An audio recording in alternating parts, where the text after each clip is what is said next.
Hello and welcome back to another episode of Boys Love History 3 Trapped. Our first mafia, our first mystery, our first Taiwan, our first screwball comedy. This show has, honey, this show has everything. This show really does have everything. We start episode 3 with the fall from the previous episode. Xiaofei had tripped and he'd fallen onto Tangyi. Tangyi's like over the big log that he clearly missed walking over. And Tangyi was like, "Oh, I would have thought you did that on purpose." Xiaofei's like, "No, we're still in this energy. It's great. Yeah, they're still stuck in the woods. It's a full rom-com. Yeah, I guess I thought the poster is this." So I would have assumed action-packed. So like, it was gonna be less. This is way funnier than I thought it was gonna be. Yes, totally. Yeah, I was like truly waiting. Like, when's the romance starting? After the first, I would say first episode, maybe a little bit in the second one. Yeah. But now we're like, oh, yeah, it's like a Sandra Bullock, Ryan Reynolds. It's the proposal. The proposal. Is that his last good movie? I mean, we love a rom-com. Listen. Bitch. We're Nora girls. And weirdly, we've only Cherry Magic was the only other rom-com kind of energy BL that we've recapped. Yeah. The others have been a little more serious, a little bit more studious. Yeah. This one is serious. But it bounces back and forth. Yeah. Especially this episode. It's a real HBO in that way. It's a real dramedy. They cut to Brother De. Okay, he's like the assistant kind of guy.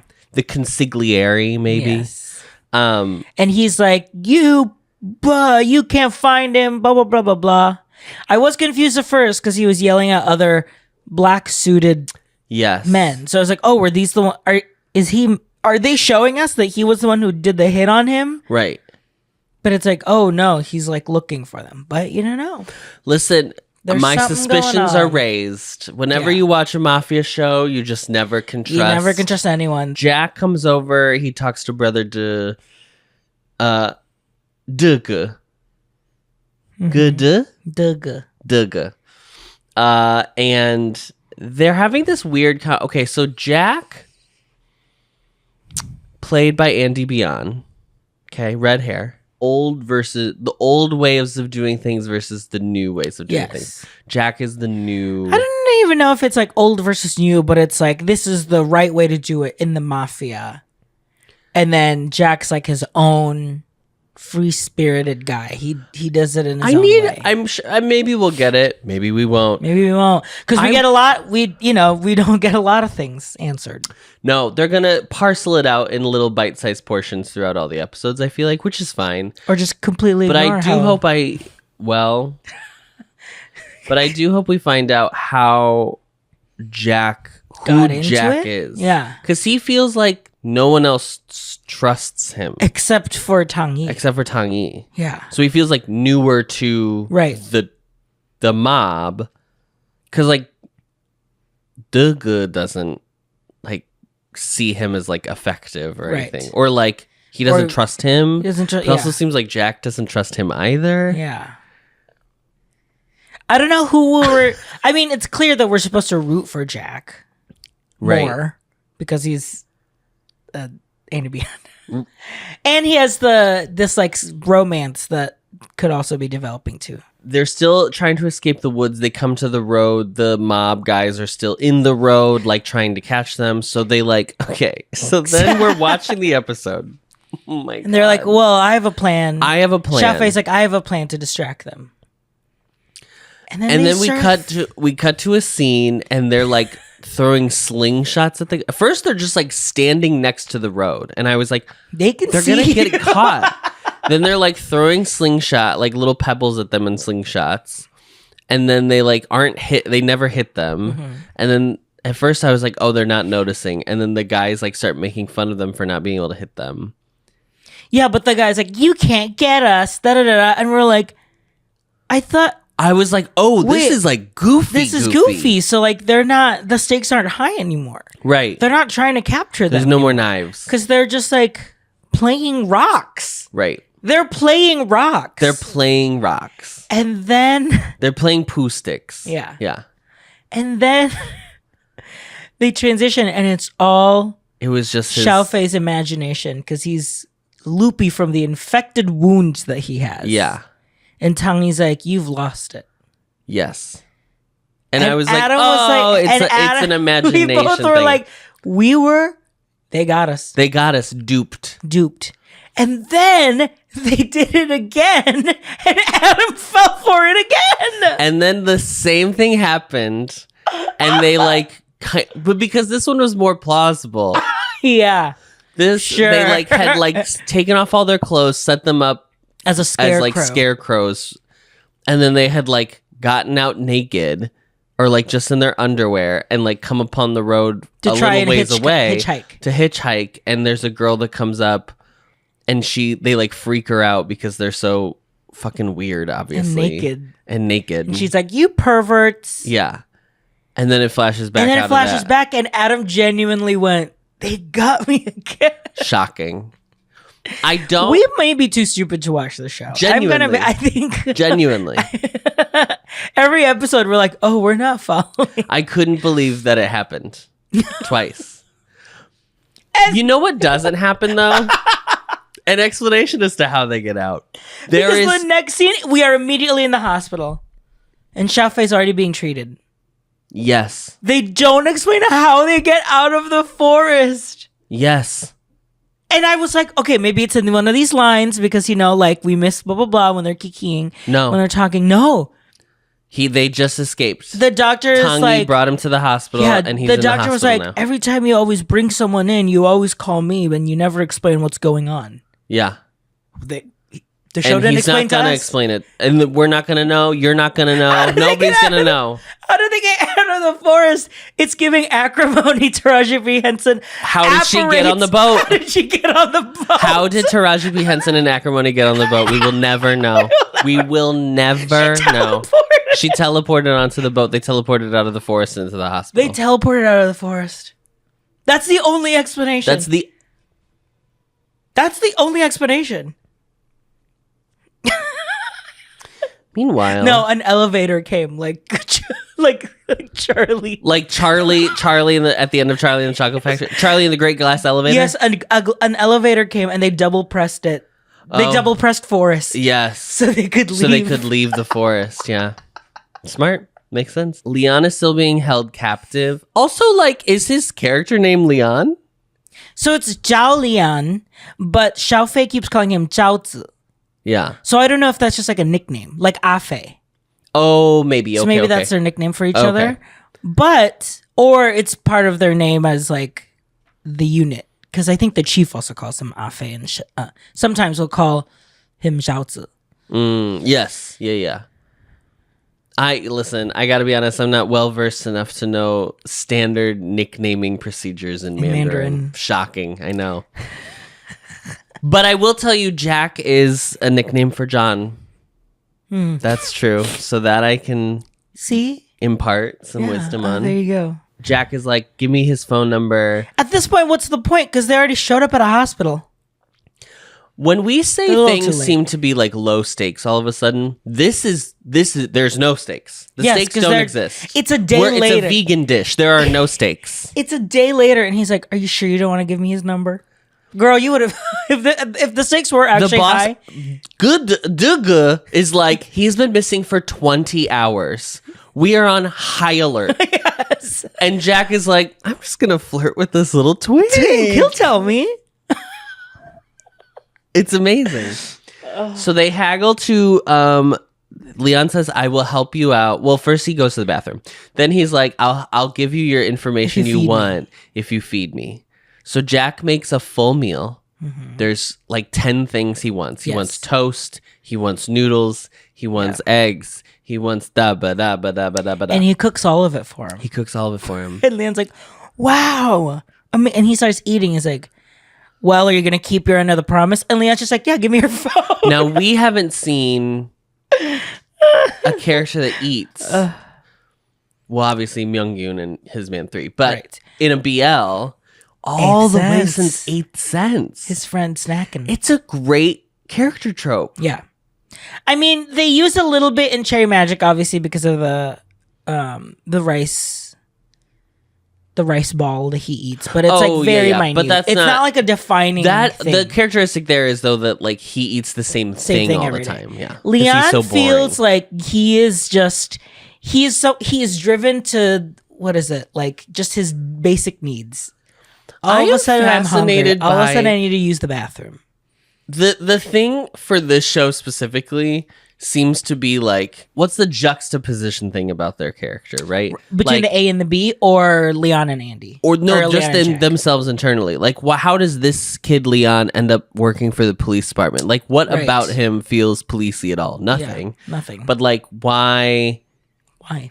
Why is he there? Right? Like, Xiaofei is also kind of like a little quirky. Yeah. I wish the Interpol kind of digs into it a little bit, because it feels like Unit 3 is... We've already said Ragtag, but no one is competent. Raggedy Ann. Yeah. Raggedy? It's I really like Lee. I gotta be honest. Right now, he's my favorite character. Yeah. And I don't know. There's not a good reason for it other than and apparently, this is his first role. That's what somebody commented. Wow. And I was like... I mean, he really lights up. He lights up. Like, he is using all of his facial muscls. You have to have levity in dark shows. Like, if they get too dreary, that's like why in 8th Sense, like, the friend was so valuable as like a character, because they could cut to him when they needed something like a little funny to lighten the mood. Pyo, I don't remember what his name was. Junpyo? Junpyo? Wow. I knew something Pyo. So I like Leon a lot. And I guess I like this budding romance thing potentially happening. I understand it's like Jack is so smitten with him because he's so weird. Yes. And he even says it later, right? He's like, I have a... Yeah. Oh, no, that's Tony. Yeah, he's enamored by how weird he is. Yes. This scene ends... Duga comes in and is like mad that they're having a fucking dinner date. Yeah. So he knocks down all of the food. Yeah. He's like, get your shit together. Yeah. He leaves and they like clean up the food together. But it's like, can I come? Like, they're like, maybe I'll come by again another time or whatever. He just lets him go. He just lets him go. Because now he has the number. He walks away. And then they like leave, like they're like, bye. Like a have play a good date. Like a play date. Like they're a play date. Leon's like, hey, your mom's outside. She's ready to pick you up. Okay. I had a great time. I'll see you next time. Bye. And we'll play GoldenEye. Yeah. That's the energy. Jack is like, bye. They wave at each other. And then Jack walks upstairs almost like he's walking up to his bedroom to go like read a book. He's not reading any books, guys. Jack's not reading any books. Jack is not book smarts at all. And I think that's why it's important to cast someone that's similar to the role that they're in. You know what I mean?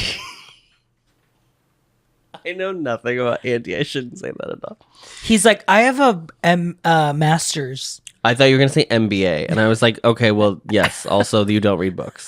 Sorry. Well, Xiaofei, we've already known that he's in the hospital. So this is when I was like, oh, he's going to like tell them how they got out. They're going to flash back to it. No, they all the Ragtag cops go to the hospital to hear what happened. And they're eating food. And they're all eating together. And Xiaofei's like, yep. And so now I'm here. Yes, but girly pop. You spent a whole That's what you do in a play. Yeah. Because you can't show them escaping the woods on stage. So you say, oh, here's what happened. We're in a TV show. And you spent last episode showing that you're struggling to survive. 30 of the 40 minutes of the last episode were in the woods. I feel like we could have shot one thing to be like, got out. That's how they get out. I don't think they know how they got out. Like, I don't think the writers were like, it doesn't really matter. It doesn't really matter. And to be fair, it doesn't. But I do. It's just so glaringly like a thing. I just think it's so funny. Because the whole episode, I kept waiting for, like, the flashback to, like... Because now that they didn't show it, then I kept being like, oh, something happened. Then they do cut to a flashback later when he finds the lighter, and I was like, oh, this is where we're going to show. No, it's just a flashback of him picking up the lighter. We will never know how they got out of the forest. Maybe they filmed something, but, like, the footage was bad or something. Something. I don't know. It's so funny. Maybe they'll show it in another episode. But if they don't, maybe. But the longer it goes now, like something has to happen. Like they kissed exactly. Or like we're something. We're gonna get to the finale and we're like, what? Yeah, they never explain. They never explain. And I genuinely, that's probably what's gonna happen. Yeah, they're just never gonna get to it. Oh. So Tangi's back home. He's cooking himself some shrimp. Shrimp. Dugu is like, so. I think it was Chen Wenhao that put the hit out on you. And blah, blah, blah, blah, blah. He knew you, he heard about what happened to Kunshin. So he's like, well, I'm going to take Tangi out before he gets to me or whatever, because he knows you want to take him out. And Tangi's like, maybe. And then Jack's like, I have a different theory. But he doesn't. He just thinks it's not Wenhao. Yes. I think it's someone else. I think it's not that. So they're still at odds. They're still juxtaposed. And it doesn't seem like Tangi is really that interested in either of their theories, to be honest. Tangi takes his shrimp upstairs. He takes his shrimp he had fried for 3 seconds. Shrimp doesn't take that long, girl. Those were big shrimp. These aren't little cuckoo shrimp. Cuckoo shrimp. These are the ones with the things. Prawns. He could say. You could say. One could say the bottom feeders of the ocean, really. Yeah. Yeah. Disgusting. He brings the shrimp up, and then Babisha comes and is like, what are you doing? Her name is Hongye. Yeah. She's like, you never told me anything about anything. Now, this is the most dramatic scene in this episode. Yes. Because she's like, you never tell me. Yes. You never tell me anything. You shun me out. And she's upset at his recklessness. Yes, because you could die, bitch. We've seen people die 4 years ago. Right. It's a fine scene. I guess it makes sense. I guess what do you feel like you're missing so far? Besides like the things that are obvious, right? Like the things that they're purposely withholding to like be the mystery. That stuff, fine. I understand you have to do it that way. But like I'm missing the stakes. Is everybody? Yes, I think I'm missing the stakes from the big bad that they're trying to, but I think they're withholding who the real villain is. Right. But, we saw Wenhao in the episode. Yeah. Ooh, he wasn't that scary. No. I mean, I guess they did get kidnapped, but I wish like something at the end of like something in the first episode of like, oh, Tangi is a target. Something to show that Hongye. Something to show that Hongye's worry is real. I mean, yes, he already got kidnapped. Yeah. But it feels like that's just one thing, and it feels just like the next thing, rather than like something that's like slowly building that Tangi won't be able to get himself out of. Yeah. So far, I will say, the stakes haven't felt super real. Yeah, even though they were kidnapped. Yes. They were kidnapped so shoddily. Yes. that I'm like, well, and yes, he was injured. He got an infection. Right. But blah, still, blah, blah. the tone doesn't... I mean, we've already said the tone is kind of goofy, so... Right. But it feels like they're really trying to nail, like, no, this is a serious story about the mafia. Right. And it can't just be the romance, which I think is really all I think is what they're trying to do, but... It just makes me not be as invested in the mafia part because it's like, oh, we're just waiting. We're just waiting to get to that. And I like a lot of what's going on. Yeah, like, especially the end of the episode, I think is such a gag and a sleigh and like a real hoot that's all really fun. Yeah. But I guess I bring this up now because the scene where she cries, I was like, I mean, it's nice. She's doing a good bit of acting here. They're both like listening to each other, whatever, blah, blah, blah. But like, I don't know why you're so upset because your relationship hasn't really been defined to me. Like, I still don't know who you are to each other. You've shown me that you're close, but I don't know in what capacity you're close because you just work together in the mob. And you were gone, thing. Like, you've been away. You've been working not in Taiwan, maybe? Yeah. I guess maybe just because I have more questions about, like, who she is. That's why I, like, can't fully get on board. I can't connect. Yeah. What's going on? Anyway, that's all I want to talk about. Just a note. Just a note for next time. Tangi freaks out later. He realizes he doesn't have his lighter. He had it in his suit. The suit comes back from the cleaner. He looks in the pocket. The pocket has a hole in it. The lighter's missing. We know the lighter's very important from the previous episode. And right then is when Xiaofei shows up to his house with the and lighter. Is like, here, I have your lighter. I found it when we were... This is where we got the flashback where I was like, oh, this will explain it. That didn't. I found your lighter when we were walking through the woods. And so he's like, thank you. I owe you so much for finding this. And so Xiaofei's like, okay, will you answer my questions? And he's like, no. And he's like, okay, well, at least let me take you out to dinner or whatever. Lunch. So they go out for a nice luncheon. Mm-hmm. Okay.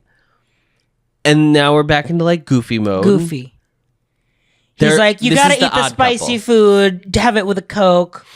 Tangi's like a refined woman and having gnocchi with tea. Yeah.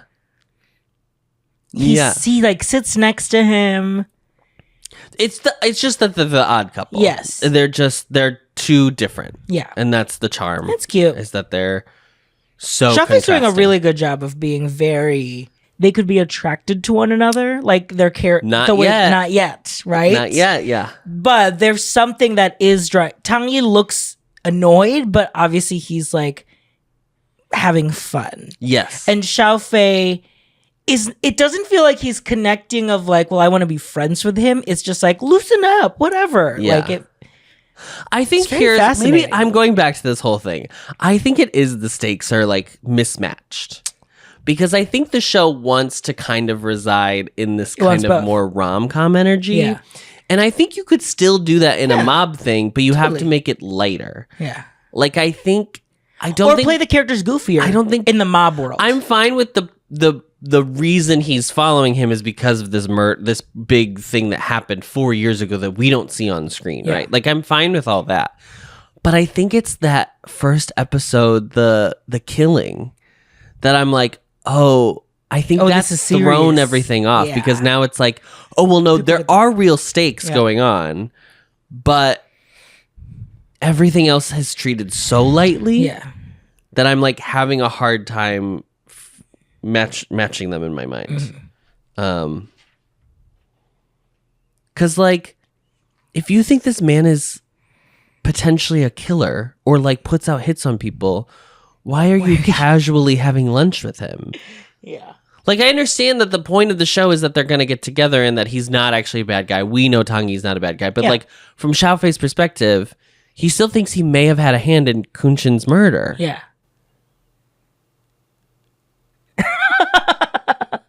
Why are we doing this? Like, oh my god, you gotta have Coke with your spicy food. But no, but he does say like it's not in your nature to like do that hit. But it's like, but you know something about the incident 4 years ago, right?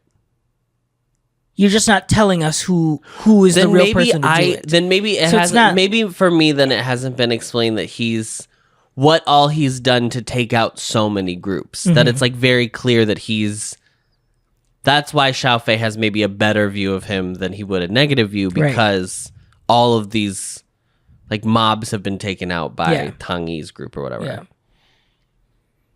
But that's also monopolizing a mob. And we're antitrust here. He goes back to work to be yelled at by the captain. The captain is irate. But he's like, but you better buck up because we're going to be yelled at by Interpol next. So they go to Interpol. They get yelled at by Interpol. It's the same thing. But the chief does kind of like defend him. Yes. He says he does defend you, Kim. He does defend you 1,000%.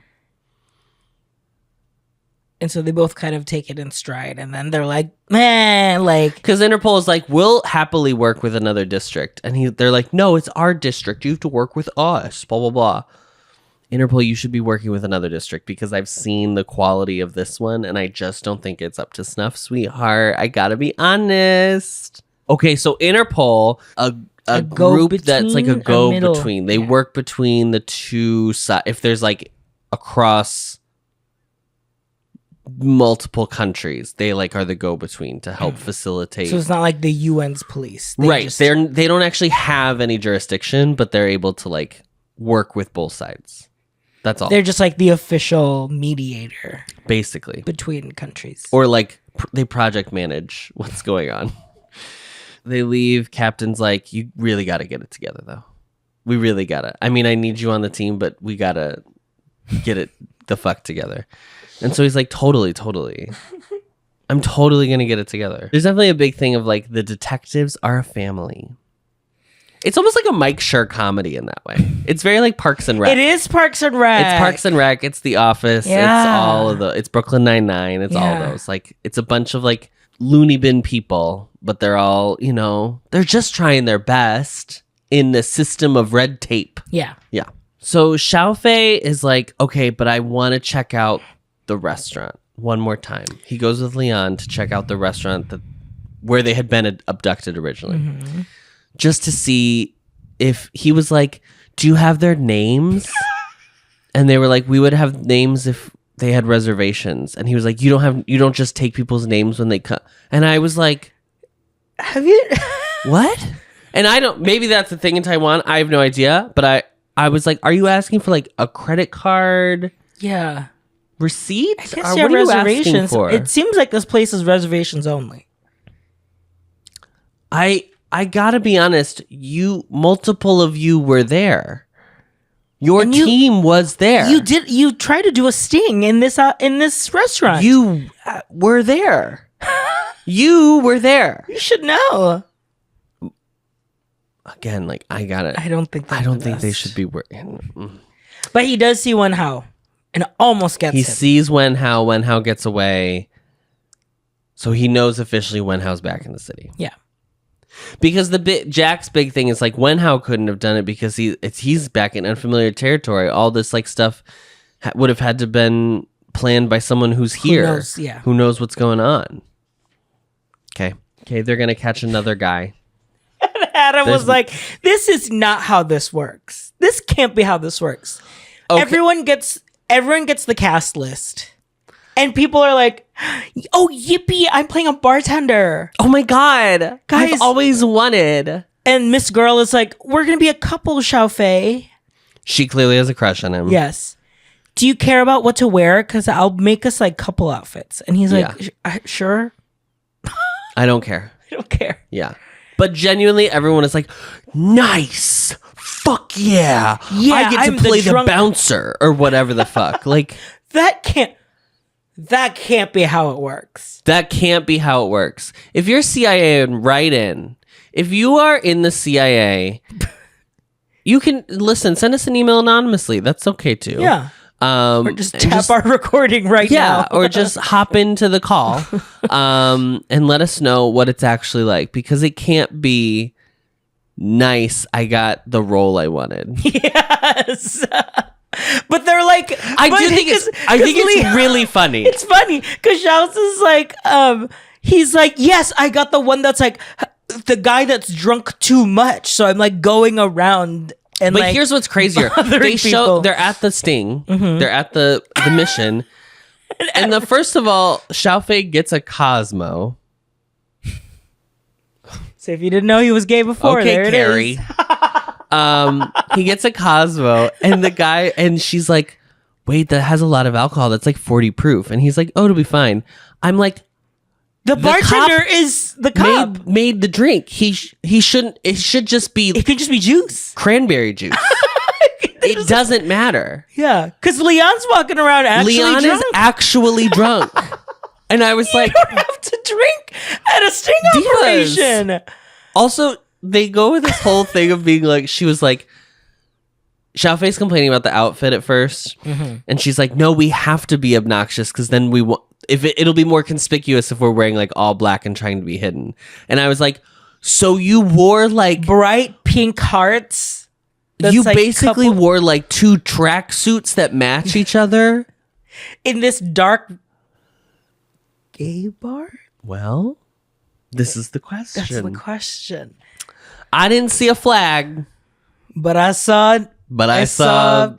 a flag. So Xiaofei and the girl are like dancing on the dance floor. Leon comes through. This is when we realize he's like actually legitimately drunk. Yeah. It's very funny. I think the whole thing is funny, by the way. Funny. I'm critiquing it in a way where I'm like, I love this. Yes. I just want to point out the idiocy of this situation. They're dancing on the dance floor. They're looking around trying to like scope out who's where, what's what, blah, blah, blah. Coming. Okay. Yeah. It's not Wenhao. It's Big K. Big K, special K. We've just left. We're done with Wenhao for now. We got to fight another mini boss before we get to Wenhao later. Yeah, We've got a lot of episodes to get through, RJ. So as they're looking around, in comes Tang Yi and we don't know this person's name. Miss Girl. Let's call him Miss Girl. And by that, I literally mean Miss Girl. Miss Girl. No, Miss Girl. She's working hard for her money. This is the last 3 minutes of the episode. It took us 12 minutes to get through it because we could not stop screaming at what was going on. She's wearing a full Laciana. She, him, her. Yes. Yeah. She, him, her. Yeah. Full Laciana. Beat. Broad shoulders. I just, like, gay. Gay. Very clearly. Possibly, maybe like a go-go dancer, bartender energy. I think he owns the bar. Maybe he owns the bar? I don't know. I am obsessed with this character. Gay. I don't know if we're going to get anything more out of this after this. But I could not. She is draped all over Tangi. The dolls. With the doll. With the doll. Yeah. And draped all over him. Very clearly, he's like linked arms. Like, it's not like, oh, this is a business meeting. Like, no. I mean, we don't know what the purpose of them arriving together is, right? But the physicality is definitely like, it appears to Xiaofei as though they are fucking. I was gonna say canoodling. Yes. And sorry, Miss Girl from the police unit. Yes. The actual girl. Miss Girl. She's like, oh, I guess the rumors are true. That, Tangi has a voracious appetite, boys and girls. Yeah. Because and then every time, it's funny, every time it's from Xiaofei's perspective, Tangi is like smiling. Yes. And like, they're like kikiing. Yeah. But whenever when we're actually in the conversation, it feels a little bit more, Tangi's like, he's using him as like a reason why he's here. He's trying to get information, like why is Special K here? Yeah. Special K. Ketamine. Not this. So they're dancing. So then it becomes. They start dancing. Then it becomes. Out of nowhere, by the way. Yeah. For no reason. Cuck-a-doodle-doo, honey. Not cucking. It becomes like they get jealous of each other. Uh-huh. Why you don't actually know if I think Tangi is like trying to like I don't know because why either of them are doing this. To me, it feels like this is the first time that they've acknowledged that there is attraction. Yes. To one another. 100%. Because Xiaofei sees Tangi sees Xiaofei, and Tangi raises his hand on the small back of the doll. Oh my god. And it's really hot. It's so hot. Tangi is hot. He's hot. Yes. They're both hot. And Xiaofei isn't doing that, but their faces are so close together. To each other.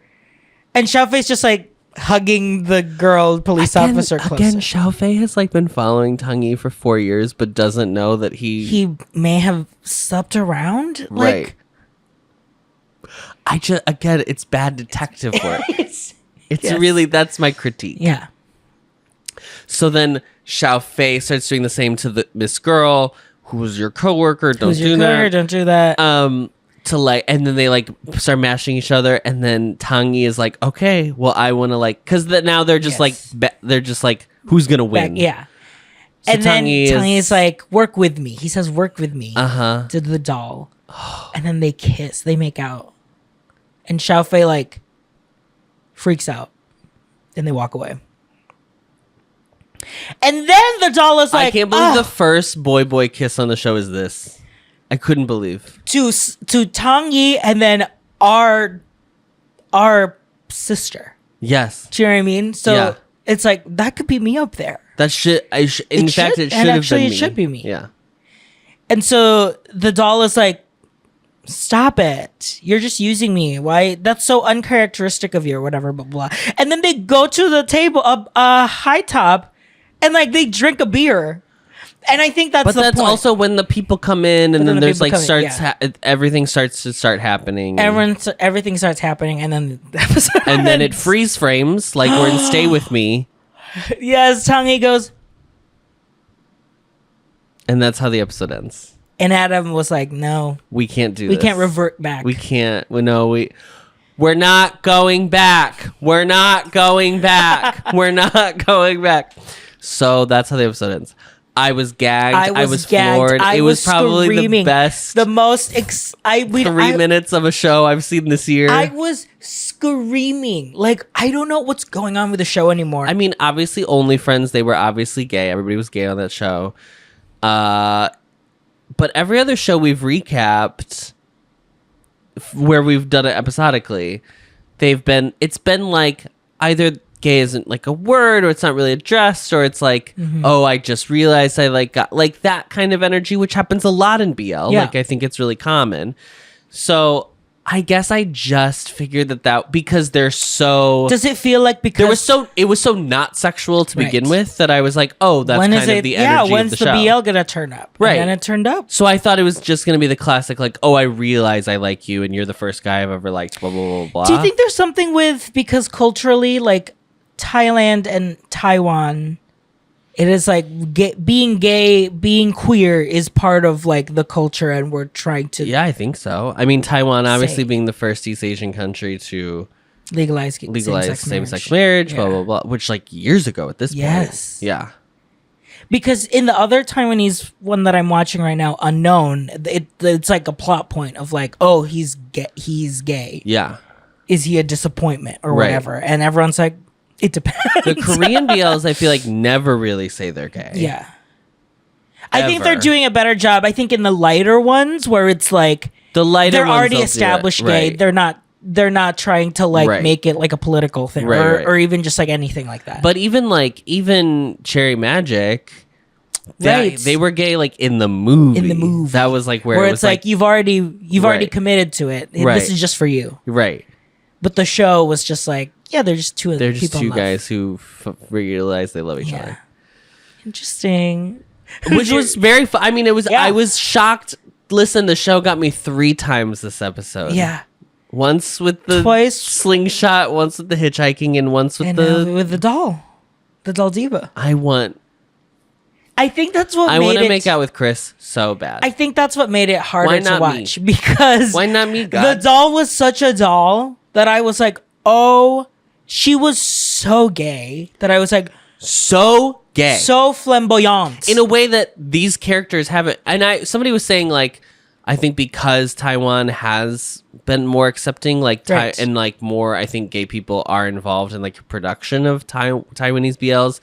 Taiwanese BLs don't necessarily come from the yaoi, like the Japanese, whatever, like.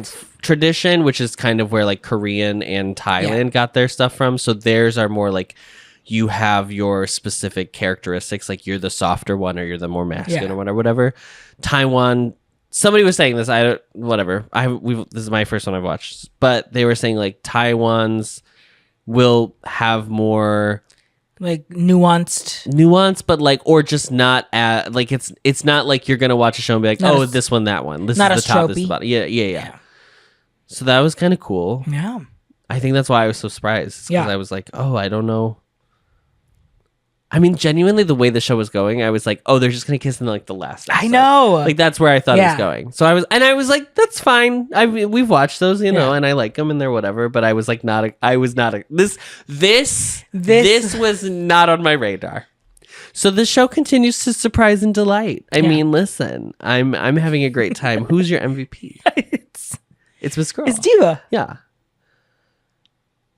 Because I think mine is still Leon. Yeah.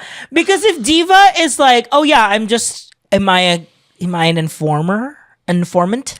Actually, no. Do I own the bar? Like, right. Either way, you have something on Tangi. Like, you are a resource to Tangi. And oh that's my hot. God. And that shirt, like, shout out to the costume department. Because Diva is also hot. Diva is like so hot. Yes. I want to be clear. Tangi is so hot, obviously. Also very equally as hot. Yeah. When just of any gender, two hot people getting together, it's like, well, let's celebrate that. I'm gonna say the captain, actually, since I chose Leon last week. I liked his turn. I think he's really funny. Yes. I think he brings a lot, and like he finally had this moment with Xiaofei where he was like more paternalistic. Yes, it's like, get it together, bitch. Yeah, and I liked his like little bit of a shift in character energy. I liked him because no matter how dummy his unit is, he still cares about them and is protective of them. Yeah. Wow. I mean, it is Brooklyn Nine-Nine. I know, it's the chief. It's the chief. Wow. Her heavy breasts. Well, great. I'm sad. I'm so excited to finish the show. I wanna like binge it. I want to know everything. I want to know. Yeah. I want to know. Honestly, I will report back every week if we ever get how they escaped, and I don't think we're going to. I don't think we will. I'll just let you know up top, we do not get the escape story this episode, and we're gonna get to episode 10. I'm gonna be like, we will never find out how they got out of the forest. They just walked out. I guess a cab came. They hailed a cab. They got an Uber for sure. Yeah, it's gonna be like they find his phone on the ground or whatever. I don't know. We'll find out. We won't find out though. That's the thing. I genuinely do not think we'll find out. She teleported into that boat. Taraji P. Henson teleported into the boat.